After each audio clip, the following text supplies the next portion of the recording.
Kumusta mga kaibigan, maligayang pagdating sa aking channel. Kasama mo ang isang mahusay na video. Ang sikat na aktor na si Tuba Buyak Usten ay kumuha ng isang radikal na desisyon matapos ang mga nakagugulat na kaganapan.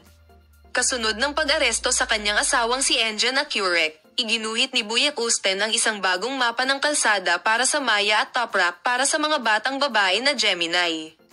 Ang mga sikat na anak na babae ng aktor ay nagpasya na i-freeze ang kanilang pagsasanay upang sila ay negatibong apektado ng mga kaganapan. Ang desisyon na ito ng Tuba Buyak Usten ay nagpukaw ng malaking epekto sa mundo ng magazine at ang mga mahilig sa tagahanga ay pinag-uusapan ang kanyang sakripisyo. Ang pinakadakilang prioridad ni Tuba Buyak Usten sa mahirap na panahong ito ay ang kanyang mga anak. Kasunod ng pag-aresto kay Enjan Akurek, ang kanyang ama at publiko ay nahihirapan dahil sa matinding interes ng sikat na aktor upang maprotektahan ang psikolohiya ng kanyang mga anak.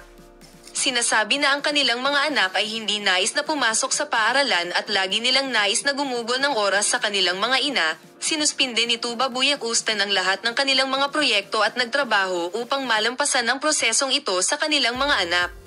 Bibigyan ka namin ng detalyadong impormasyon tungkol sa paksa upang makita ka sa mga bagong video.